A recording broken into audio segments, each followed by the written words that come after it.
Assalamualaikum warahmatullahi wabarakatuh. Perkenalkan, nama saya Eka Sulisyorini, calon guru penggerak angkatan 5. Saya akan menjelaskan tentang kesimpulan dan refleksi pemikiran Ki Hajar Dewantara. Dasar pendidikan menurut Ki Hajar Dewantara, yang pertama adalah menuntun atau among, 2 kodrat alam, 3 pendidikan yang berpihak kepada anak, 4 anak bukan tabula rasa, yang kelima budi pekerti, 6 adalah filosofi petani. Yang pertama yaitu menuntun atau among. Perwujudan menuntun dalam konteks budaya adalah mendampingi, membimbing, dan mengarahkan. Menuntun atau among terkait dengan triloka ing ngarsa sung tulodo, di depan memberikan contoh, ing madya mangun karso, di tengah memberikan semangat, menjadi teman bicara untuk murid kita.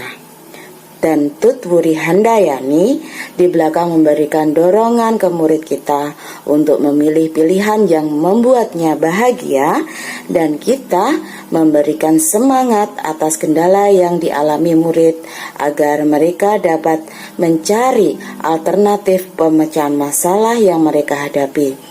Tentunya semua itu bertujuan untuk menemukan kebahagiaan mereka sebagai anak dan sebagai anggota masyarakat. Yang kedua adalah kodrat alam. Kodrat alam anak yaitu merdeka. Merdeka ini berkaitan dengan merdeka batin melewati pendidikan dan lahir melewati pengajaran. Manusia yang merdeka adalah manusia yang lahir dan batinnya tidak tergantung kepada orang lain, tetapi berdasarkan atas kekuatan sendiri. Maksud pengajaran dan pendidikan yang berguna untuk peri kehidupan bersama ialah memerdekakan manusia sebagai bagian dari persatuan atau masyarakat. Kodrat anak adalah bermain.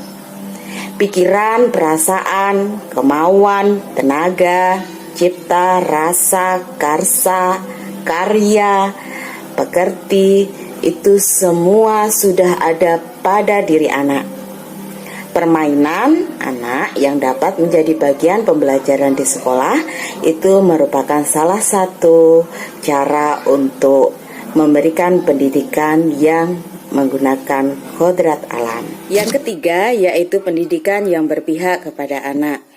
Bebas dari segala ikatan dengan suci hati mendekati sang anak, bukan untuk meminta suatu hak, melainkan untuk menghamba pada sang anak atau berpusat kepada anak. Sejatinya, pembelajar atau guru itu harus bisa menghamba kepada muridnya, mengetahui kebutuhannya, mencoba membantu mereka, dan untuk memenuhi kebutuhannya dalam belajar. Yang keempat adalah anak bukan tabula rasa. Anak bukan kertas kosong yang bisa kita gambar sesuai keinginan orang dewasa. Anak lahir dari kekuatan kodrat yang masih samar-samar.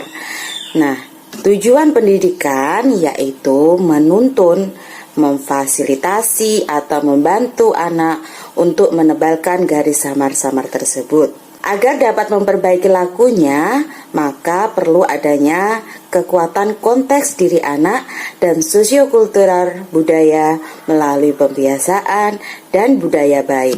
Nah, yang kelima adalah budi pekerti. Budi pekerti diartikan sebagai perpaduan antara gerak pikiran, perasaan, dan kehendak sehingga dapat menumbuhkan tenaga atau semangat.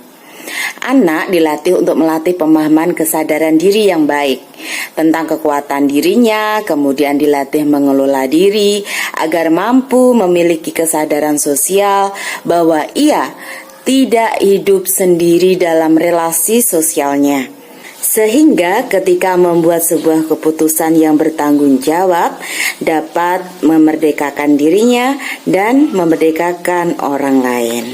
Yang keenam adalah filosofi petani.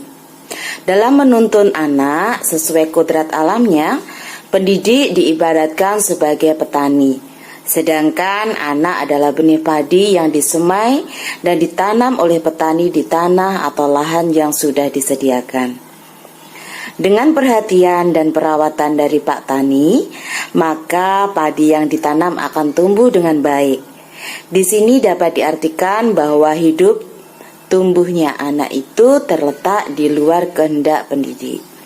Maka kita hanya dapat menuntun agar mereka dapat tumbuh dan berkembang semaksimal mungkin sesuai kodrat alamnya. Pertanyaan yang menjadikan pemantik pada refleksi modul 1.1 ini, yang pertama yaitu pemikiran dan perilaku yang saya percaya sebelum saya mengetahui filosofi Ki Hajar Dewantara. Yang kedua, perubahan pemikiran dan perilaku setelah saya mengetahui bagaimana filosofi Ki Hajar Dewantara itu. Dan yang ketiga yaitu penerapan sesuai dengan pemikiran Ki Hajar Dewantara. Sebelumnya saya hanya fokus mengajarkan ilmu pengetahuan saja, agar anak mampu secara kognitif dan mendapatkan nilai yang baik. Setelah saya mempelajari tentang filosofi Ki Hajar Dewantara, dalam pembelajaran di kelas saya mencoba untuk menuntun anak sesuai kodrat alamnya.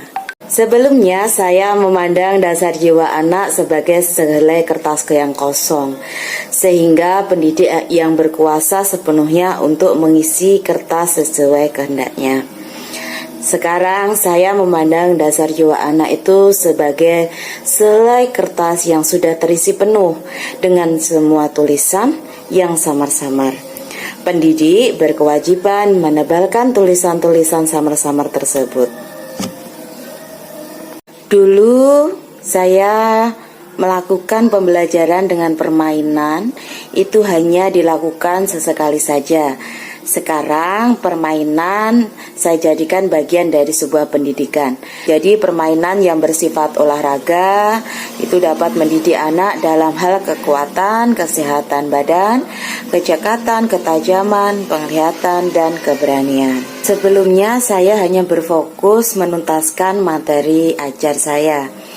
Sekarang saya berfokus pada sukacita anak mengikuti pembelajaran yang saya berikan. Demikian penjelasan saya tentang kesimpulan dan refleksi pemikiran Ki Hajar Dewantara.